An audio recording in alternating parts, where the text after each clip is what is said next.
Faster than a speeding bullet. More powerful than a locomotive. Able to leap tall buildings at a single bound. Look! Up in the sky! It's a bird! It's a plane! It's Superman! Superman, man of steel. Superman, rocketed to Earth as an infant when the distant planet Krypton exploded. And who, disguised as Clark Kent, Planet reporter for the Daily Planet, fights a never-ending battle for truth, justice, and freedom with superpowers far beyond those of ordinary mortals. It's Superman, Superman.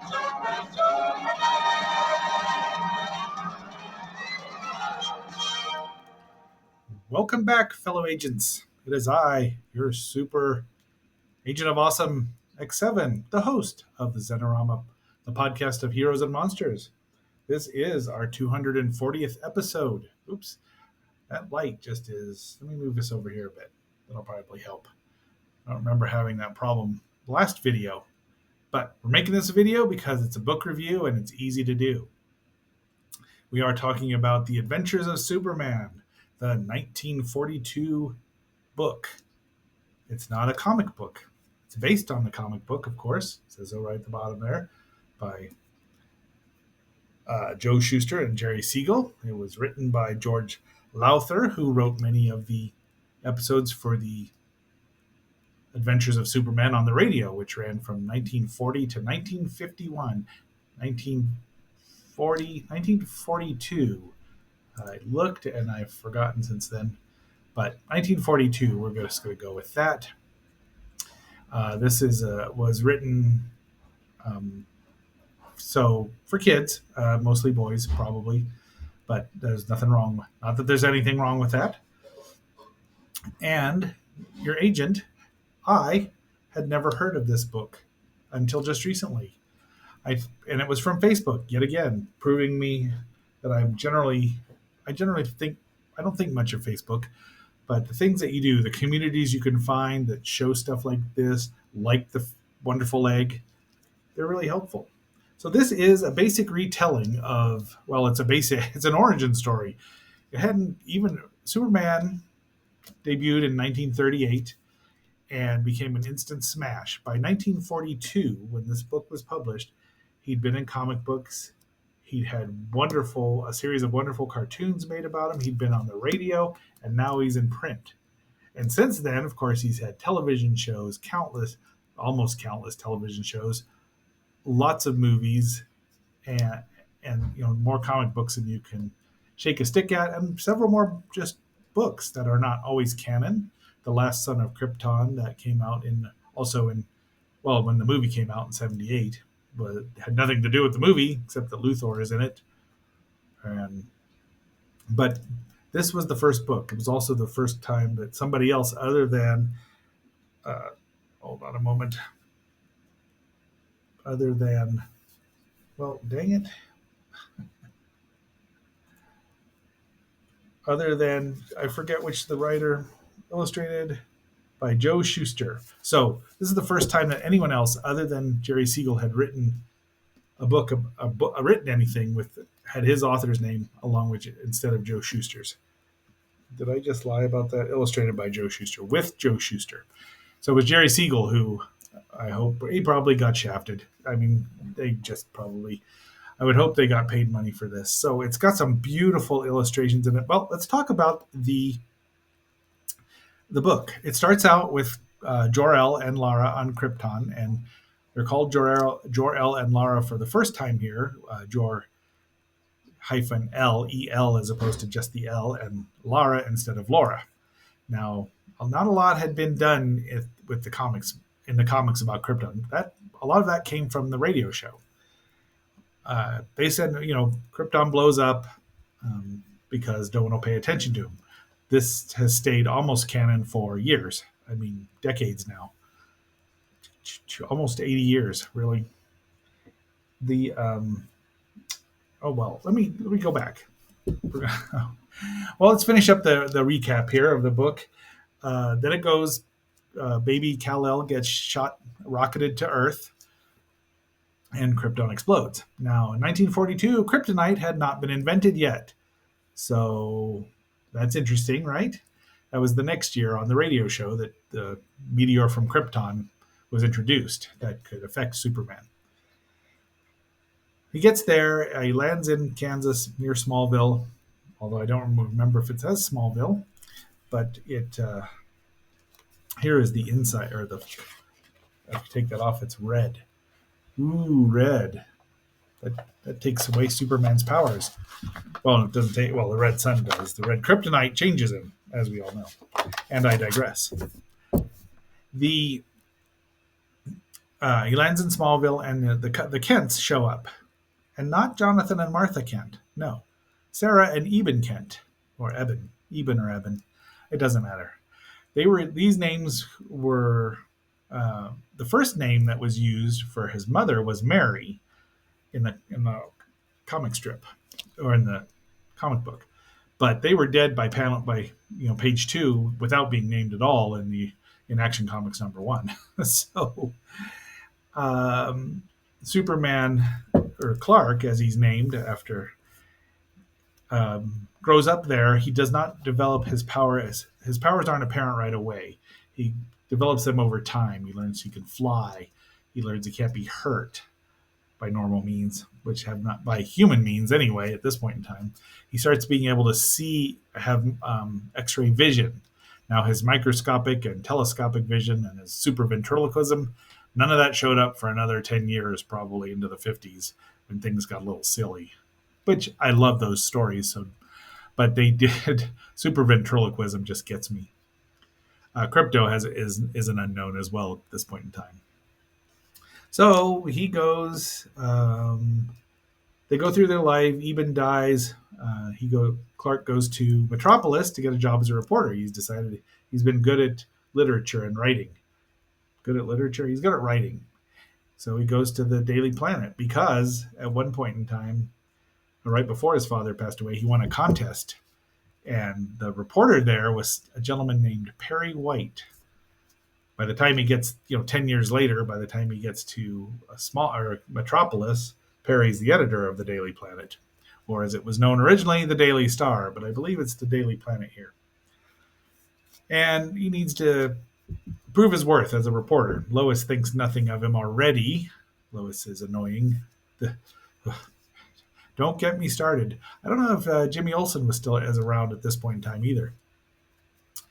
But so he gets sent up the coast to check in on a mystery ship that's skeletal ghosts have been showing up, and there's a ship plan operation. Now this is in 1942, so we are at war with Herr Schnickelgruber and the Ratsies, pardon me.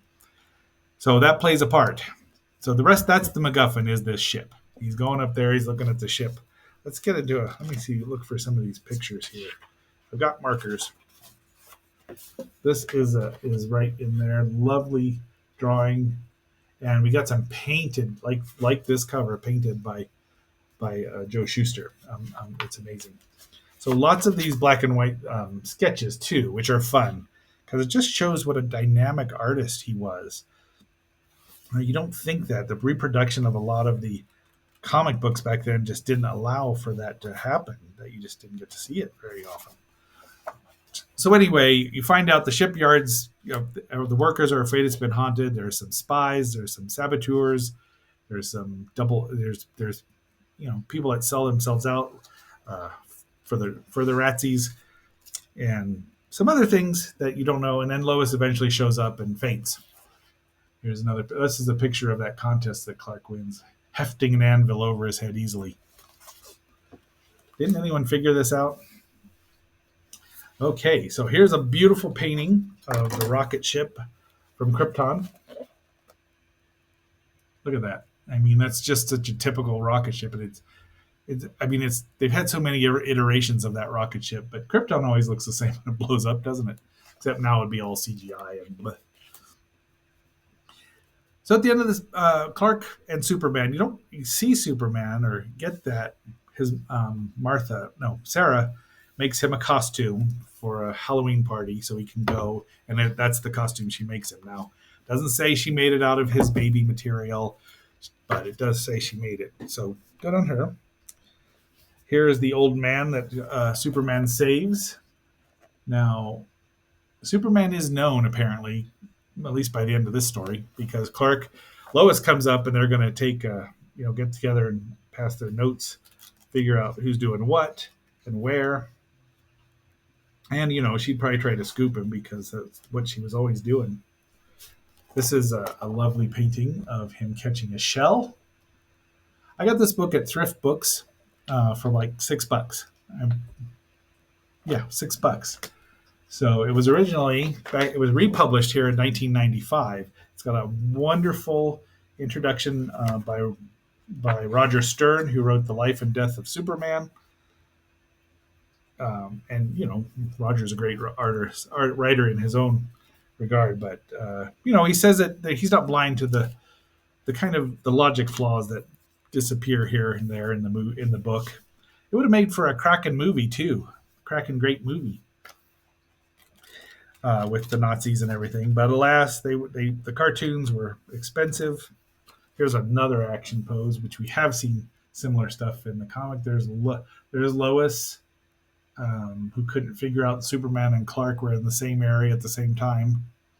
What a dope! I was not a fan of most iterations of Lois. Here's Superman finding. So at the end of the book, he's got to find there's a fleet of Nazi subs that are going to go torpedo because the rats, the traitors have sent them there where this convoy is going, which has got like two battleships and 4 tankers, but they're loaded with men, to go over to Europe. And the Ratsies are going to kill them, as Ratsies will do. But of course, Superman stops him. He's not quite invulnerable. He's lower powered. He can fly because the cartoons did that. They needed him to fly because leaping about in that first one was, leaping over a building with a single bound. It's fun to watch, but yeah, he kind of looks like he's dancing a little bit. And the Fleischers said, "We got to make him fly. Let us make him fly." He's flown ever since. So he's flying in this, and he gets his job. I don't know what salary he made, but Perry White says, "I'm going to fire you 500 times a day and rehire you. Just don't pay any attention to that." Lois admits he's a good reporter, but everyone thinks he's a coward because he has to be mild-mannered Clark Kent. Which at the time, and even having a secret identity, I'm kind of over secret identities. I get it because it was fun, but you're kind of lying to your best friends, but you'd never get a day off if you didn't. So I can see why Superman needed to have a secret identity because people would just want him too much. So a lot of the things that happened in here, let's see, what else do I need to have? There was an unauthorized, this book was out of print for over 50 years. There was an unauthorized copy released in 1978 after the movie. And there's the back. Did I show you the back? But that was probably shut down pretty quick because even back then, DC was litigious. So no kryptonite. We talked about the parents. Lois is pretty much barely in here and just to be rescued at the last time and kind of a little bit complicate Clark's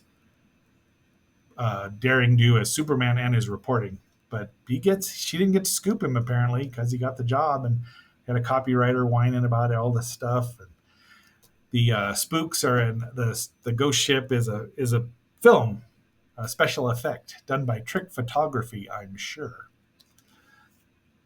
So yeah, it's an easy read. I mean, it's 200 pages, but you can tell that it's about 240 pages, and it's not even that long if you think about all the pictures and everything in it.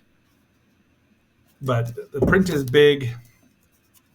And it's an easy read because obviously it's for kids. It's a fun read. I mean, old George here really knows how to write and keep a story moving. And again, Superman's invulnerable. Well, he gets buffeted about in the water by depth charges. He recovers quickly. I mean, he's probably only been doing this for 4 years if you go by 1938 when he started. He doesn't like punching people out, but he will. He pulls his punches. They talk about that. Him learning that or growing into his powers was something that has become more canon now, especially since there's no Superboy Clark Kent as the Adventures of Superman when he was a boy. I mean, probably no Crypto either, which we'll talk about that later. So I highly recommend it. It's a fun little book, and you can find it pretty cheap just about anywhere. It was probably not nearly as popular as they thought it might be, but who knows? In 1995, there would have been a lot more people alive 30 years ago. 30 years ago that would have been read this. I'm sorry that I'm going to have to work on that lighting in here to stop that from happening. Still learning, and it's still live. So this is. Please like, share, subscribe, vote in the poll, and leave a comment. It'd be great. And I hope you had yourself a big old stack of super wheat cakes, because I'm sure Martha Kent would have been an awesome cook, and Sarah Kent as well. Because when you think about it, Clark would have gotten here if he was 20 when he went to Metropolis, or 18. If he was 18, he got here in 1920, and there weren't even hardly movies. So just think about it. And don't forget, until our next assignment or our next adventure, always remember that Metropolis is in Delaware. It's in Delaware. So this is X7 signing off as we speak. Faster than a speeding bullet. More powerful than a locomotive. Able to leap tall buildings at a single bound. Look! Up in the sky! It's a bird! It's a plane! It's Superman!